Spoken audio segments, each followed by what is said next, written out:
everybody, and welcome back to another Logan Blackman Show YouTube video. Hope you all have had a fantastic week since the last time we have spoken to each other. And as you can probably tell by the title, in this video, we will be taking a look at the United States men's national team's upcoming match against Bosnia, back in Los Angeles, or back in Santa Clara. Sorry, I say back in Santa Clara. I've never been in Santa Clara, but they're in Santa Clara for this game, and God forbid, the game is at a normal time. It's at 7 p.m. Central Time. That is a fantastic feeling, but you know it's not a fantastic feeling? Knowing the fact that some of you guys are not subscribed to the Logan Blackman Show YouTube channel. If you aren't subscribed, make sure to do so. Here's the numbers for all of you who are not subscribed, trying to get to 200 subscribers by the end of the 2026 FIFA World Cup. So make sure you do that. Also, give this video a thumbs up if you're already enjoying it, but if you're not a trusting individual, I don't blame you. Make sure to like it at the end of the video. I'll remind you there as well. But if you still didn't like it at that point, I will apologize. I will try to be better next time. And let me know what your thoughts are down in the comment section below. Whether you loved it, whether you hated it, whether you were indifferent about it, whether you felt some type of anything. Just let me know down in the comment section below and let me know your thoughts about this upcoming game for the United States. And also make sure to check out all the links down in the description below. All the different social media accounts, Twitter, Instagram, TikTok, all that stuff. You can check out the blog post at theloganblackmanshow.com. You can also check out the podcast on both Apple Podcasts and Spotify. Got a new one out for you on Monday, so make sure to go and check that out. But again, as you can tell by the title, we'll be taking a look at the United States men's national team upcoming match against Bosnia and Herzegovina. This is what the game I had prior to the World Cup. When I was doing my World Cup predictions, this actually lined up exactly like this. And in that preview, if you remember correctly, I had the United States winning. Now, I will let you know if my thoughts remain the same at the end of this video. Ooh, that's the fun part about watching the Logan Blackman Show. You never know what's going to happen. But we're following a game that wasn't necessarily the most fun one to watch. You have the United States coming off a 3-2 loss against Turkey. Goals from Austin Trusty and Sebastian Berhalter for the United States. Trusty scoring in the 3rd minute of the game off a corner. It was the 2nd corner of the game for the United States. Sebastian Berhalter plays it in. Austin Trusty tried to play it in for the first one. He got blocked out, went to the opposite corner. Berhalter takes it again. Trusty's unmarked on the back post, is able to take a controlling touch, plays it near post, past the goalie and net to go up after, again, 3 minutes. 3 games for the United States, 3 really early goals. That's what we love to see. The United States is striking early. But you look at what the squad looked like in this game. Sorry, I'm kind of bouncing all over the place. But it was nice to see a rotated squad for the United States men's national team. Again, 9 starters from the game against Australia were changed. The only returning starters were Ricardo Pepi and Weston McKennie, who was the captain in this game. If you remember the squad that I put out for the Turkey preview, I had nobody retaining their starting job except for Matt Freese. And if you look at what Matt Freese is and what he has been for the United States men's national team, I don't think there's a lot of people out there that can sit there and comfortably say that they are confidently say that they are comfortable with him in net. We haven't really seen him tested. In the few moments that we have seen him tested, he's left us kind of nervous. And I don't know if I'm speaking for everybody else out there, but for me personally, I would not have benched him for this game. I understand getting Matt Turner some minutes and just rotating the squad completely, but going into this game, knowing Turkey loved to pepper shots on net. I mean, 62 shots through 2 games. 62 shots. Now, only 13 of those were on target, and they only had 7 big chances created out of those 2 games combined. But still, I want Matt Freese to go into a game knowing that he's going to get tested, especially with a back line in front of him. I just wanted to see how he would handle that stuff because, again, you look back at the Gold Cup. Like, he played well. You obviously have the penalty shootout in there, and he played well, but it was never a moment where you sat back and go, yes, he's the guaranteed star for the United States men's national team going into the 2026 FIFA World Cup. It wasn't like he took the job from Matt Turner. It was more of like Matt Turner's losing grip on the job, and Freese just happened to be there because Freese wouldn't have started the Gold Cup if Zach Steffen hadn't been hurt and Patrick Schulte hadn't been hurt. Like, that's the kind of taking advantage of the opportunities because neither one of those guys are in the World Cup squad. So shout out to Matt Freese for taking advantage of that. But I wanted to see him start in this game. But in regards to the entire squad being rotated, barring McKennie and barring Ricardo Pepi, which Pepi wouldn't have started against Australia had Pulisic not been hurt. So I guess you could kind of sit there and go, like, for the A team, it was a completely new starting lineup, barring Weston McKennie. But the United States was found out pretty quickly after the Austin Trusty goal. You have Arda Güler playing nice little give and go, little dummy, I should say, with Yilmaz up there, and they just get split open. Miles Robinson gets sucked over, Mark McKenzie gets sucked over, and Yilmaz plays it back on the ground to Arda Güler, who calmly slots it past Matt Freese in net for an easy goal. 10 minutes into the game, we've already got 2 goals, and Turkey didn't look the same as they had in the previous games that we'd seen against Australia and Paraguay. Paraguay scores in the first minute of the game or second minute of the game like the United States did, and they just sat back the entire time. Australia was just waiting for the counterattack the entire time, and Turkey were getting very frustrated. So it was a new look, or new mentality, for Turkey in this game, but they were more clinical. They only had 9 shots throughout the course of the game, but 3 of them were on target. Like, that's the stuff that they should have been doing prior to the World Cup, or prior to this game, and maybe they would have still been in the tournament. But it's against the backup United States squad, but Turkey does get a goal later after a Mark McKenzie goal, which is eventually ruled offsides. There's another corner played in from Berhalter.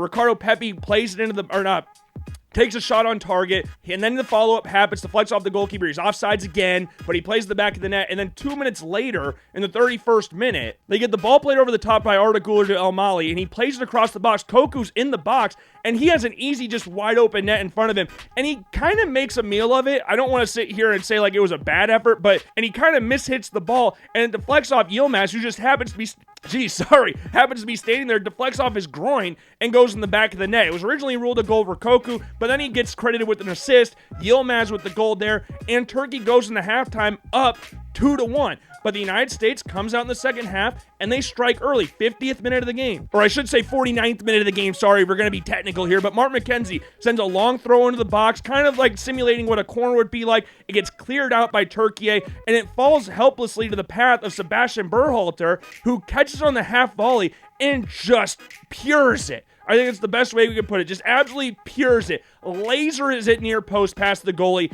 What a beautiful shot from Sebastian Berhalter. And credit to Weston McKennie as well for jumping out of the way. If he doesn't jump in the air and stick both feet in the air like that, then it's deflecting off him, and then Lord knows what happens to the United States. But that was definitely a boost for the crowd. But it was just a fantastic goal from Sebastian Berhalter. Goal and assist for him in this game. But another big boost for the United States going forward. Christian Pulisic gets introduced, and he immediately adds a spark, not just to the crowd, 'cause you can hear the juice in the crowd going up as Christian Pulisic gets brought onto the field in the 58th minute of the game, and you can see that spark he adds to the offense coming down that left side. And he had a couple chances in this game since coming on. The one big one, it wasn't his shot, but he had a run down that left side. He tries to take a shot on that, deflects out to Brendan Aronson, who has a wide open net to work with, and just completely shanks it off to the right.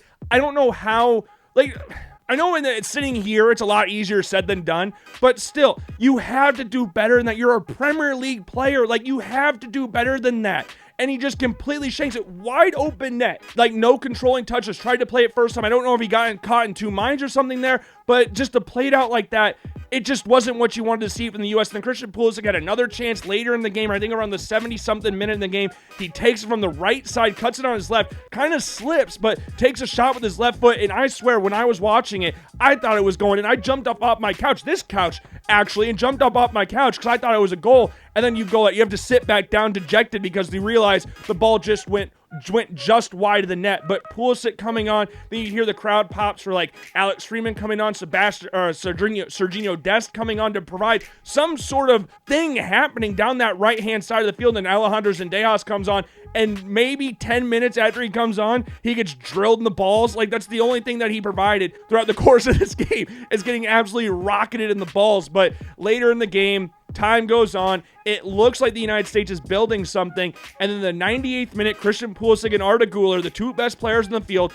are battling it out in the corner. And Christian Pulisic at first gets the better of Arda Güler, goes out for a throw-in. But then Arda Güler gets his lick back and nutmegs Christian Pulisic, plays it out. And then Özcan plays across in the box. Chanuzan's there on the back post, completely unmarked, takes a shot, deflects out, and right into the path of Kana Ayen, who taps it in the back of the net. In the 98th minute of the game, United States falls 3-2 to Turkey, the final group game of the World Cup for the United States. And it's disheartening to lose games like that. I mean, you never want to lose games in general, and especially in that fashion, but in the grand scheme of things, it doesn't really matter. It really doesn't. I've seen a lot of people bitching and moaning all on social media for all this, the United States losing, but it didn't change a lick. Nothing changed. The United States still won the group, which is the most important thing here. I know there's a lot of new people entering the world of soccer here, but the most important thing is that the United States won the group. That's the most important thing here. Like, yes, again, in American culture, we don't like ties. Like, that's kind of the big jokes. Like, oh, what? Like, if you talk to random Joe Schmo who hates soccer on the street, the first thing they bitch about is about, oh, I hate ties. I hate how they ended ties. Yada, yada. So the United States, for American culture,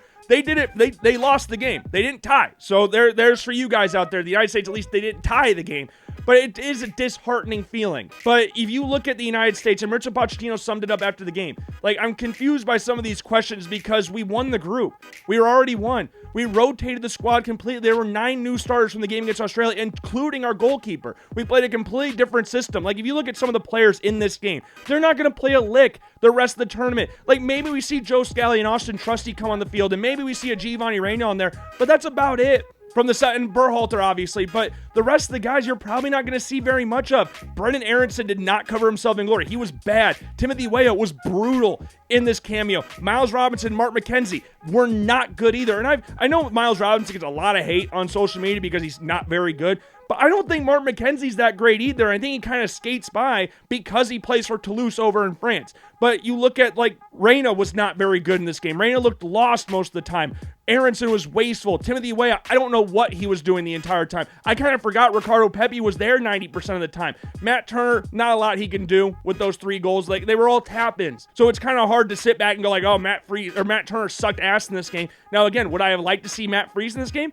Obviously, because I want to see him get more reps. But the United States has covered more ground in this World Cup than any other team in this tournament, which is what we talked about when Mauricio Pochettino was first hired. You look at Tottenham, you look at Southampton, the teams that he's managed before, they cover a shit ton of ground. The United States presses, counter presses a lot. That's what the main thing of this system is for the United States. The rotation of the players. You see them swapping positions all the time. McKinney and Dest on that right side, flipping in and out. You see Flair and Balogun playing on the left, Pulisic cutting inside. They cover so much ground. So to lose a game 3-2 in the 98th minute with a completely backup squad. Yes, I know the likes of Pulisic, Freeman, Dest, Tillman, they came on later in the game, but the back line was all backups for the most part. So I'm not going to sit here and be like shaking my fist at the sky because the United States lost a game. Yes, again, it stinks to lose. You never want to lose. But in the grand scheme of things, it doesn't matter. Like the United States, I know they were talking about, oh, that's going to kill the momentum for the knockout stage. But if anything, I think it's going to remotivate them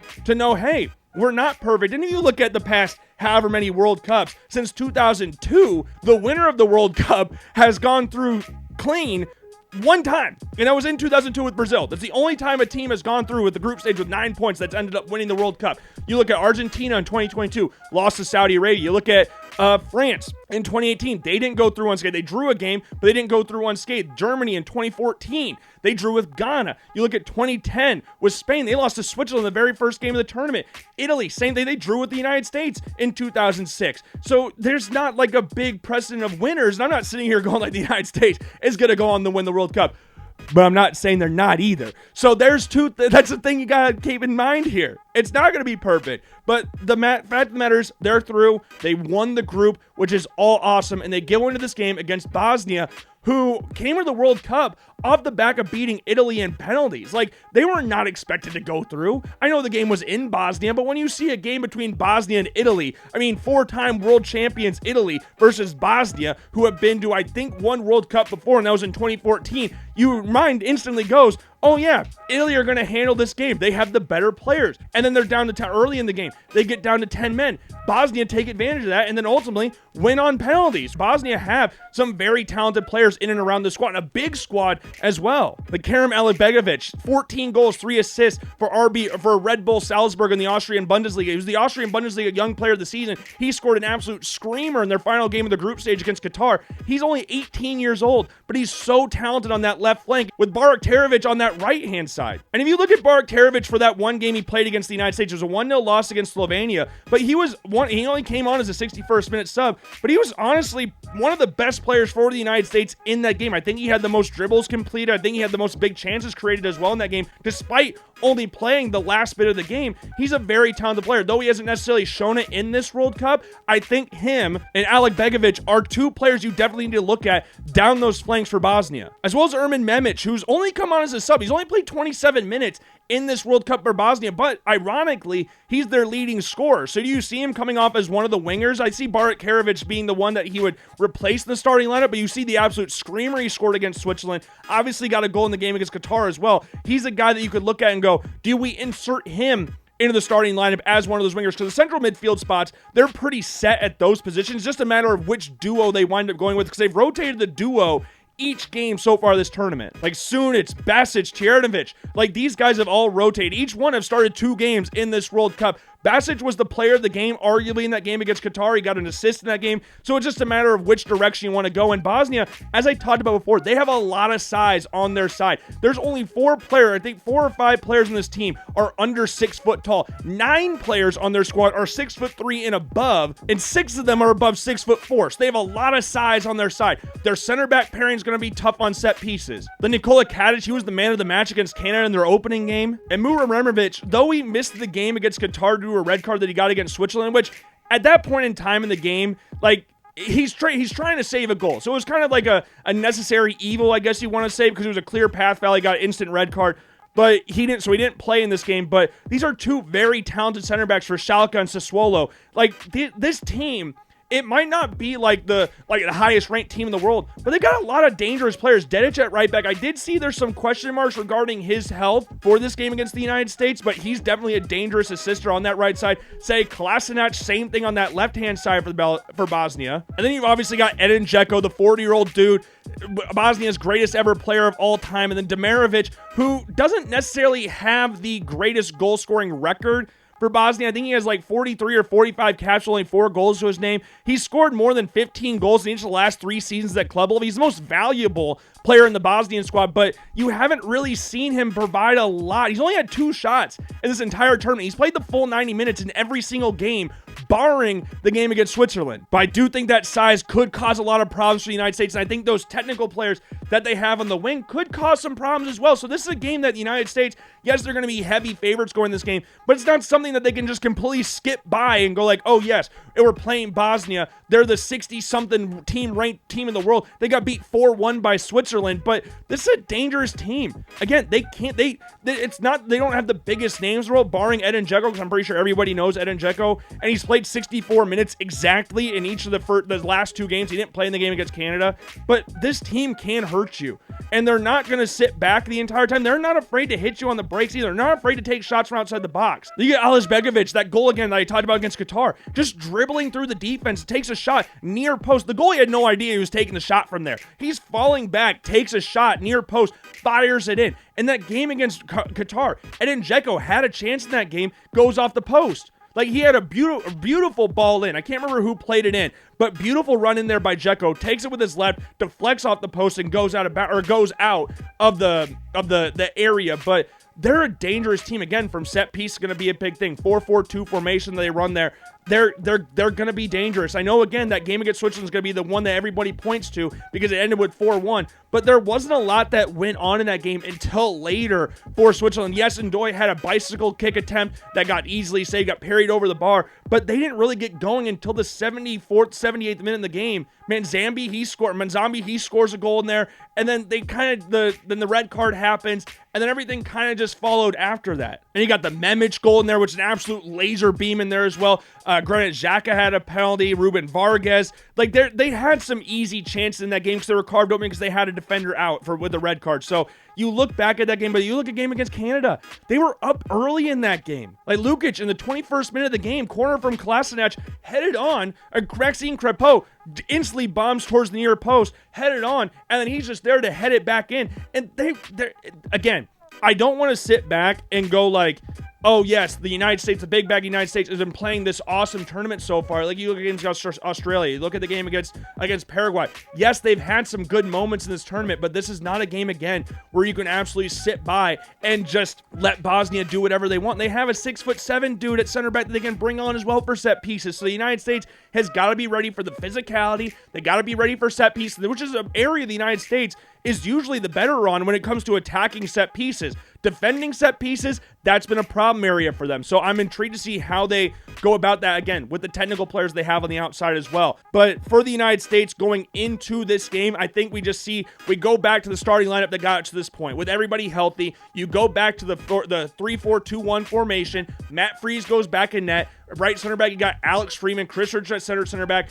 and Tim Ream. And I think that game against Turkey kind of showed why Tim Ream has been that main guy at that left center back spot. Yes, Austin Trusty had the goal in this game, had another opportunity early on in the game, but overall, you see why Tim Ream's the main starter at that position. Right wing back, Serginho Dest. We need more attacking options down that right side. The right side was non-existent in the game against Turkey. Joe Scally does not want to push forward. And we've talked about this before. In the United States back line and their wing back situation, it's completely different than a team like Australia. Like Joe Scally for Borussia Mönchengladbach plays more defensive as a right wing back rather than an attacking option down there. So it's just a completely different role for him that he's not going to do. And we haven't seen him provide that attacking outlet for the United States since Mauricio Pochettino has been there. But Serginho Dest has been one of the best players for the United States in this tournament. Obviously, he's going to start there. Then you got the midfield, Tyler Adams, Malik Tillman in there, and then obviously Anthony Robinson at left wing back, and then the attacking midfield spots, Weston McKennie on the right, Christian Pulisic on the left, with Valerian Balogun in the middle, who says he's got something special for the United States come the knockout stage. He's not saying he took the group stage off, but he's got some things cooking for the United States in the knockout stage. But yeah, it's a fun feeling knowing that the United States is in the round of 32, or the round of 32, and just hoping that they can make it to the round of 16. Like, that's the goal. And I like the United States' chances here. I do think they are the better team.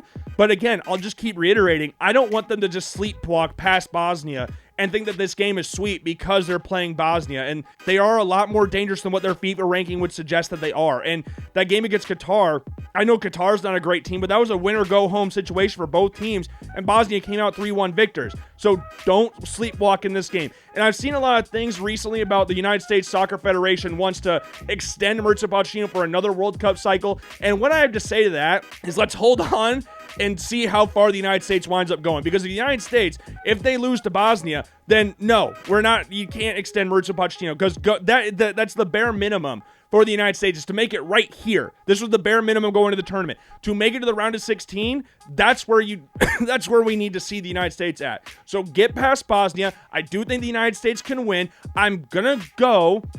I keep saying the scoreline. I gotta switch it up a little bit. I'll go 3-1 United States. I'll go 3-1 because I've been saying 2-1 the entire time, barring the game against Turkey. I said 1-1 draw. So I gotta switch it up a little bit. That's all I've got for you today. I don't think I have anything else I really need to touch on here. Just please don't sleepwalk past Bosnia. Please don't do that. Like, go there, take care of business. This was great, Berhalter. I would have all the fear in the world. The United States would just sit back, invite pressure, and play to Bosnia's level. That's what they would do. But with this system that the United States has been implementing in this World Cup, I know the United States is going to bring the attack to Bosnia. So if they're able to do that, I see no reason why they can't move on, but just don't play with your food. Don't do it. Don't add any fuel to the fire. I saw that reporter talking about, like, oh, I don't know where Bosnia is on the map or anything. Don't add, I know it might seem small, but don't add any unnecessary fuel to the fire here, because they're already going to be motivated enough to knock your ass out of the World Cup. So take care of business. Yeah, we're going to have to wait and see. Game is at 7 o'clock Wednesday night. So yeah, I think that if they win this game, which I don't want to look ahead or anything, but the next game, if they were to play, would be on July 6th, which is crazy that we're already here. It's crazy that it's already July. But yeah, this World Cup's been really fun. It's been a lot of fun. We've already seen some teams already get eliminated. Germany versus Paraguay is going on right now. It was 1-1 last time I saw, but I don't know what the score is right now. You guys will obviously know what the score is. Again, just make sure to take care of business and subscribe to the YouTube channel if you haven't already. Here's the numbers on screen. Make sure to give the video a thumbs up if you enjoyed it, but if you didn't, I sincerely apologize. Try to be better next time. Leave a comment down below on why you feel the way you do, why you loved it, why you hated it, what you think about the United States' chances in this game, what you think of Bosnia's chances, what do you think of the World Cup in general. Let me know. Would you extend Mauricio Pochettino? Let me know down in the comment section below. Also, check out all the links down in the description below. Twitter, Instagram, TikTok, podcast, blog posts, all that stuff. Check it all out. I've been Logan Blackman. Go USA, and I will see you guys later. Peace.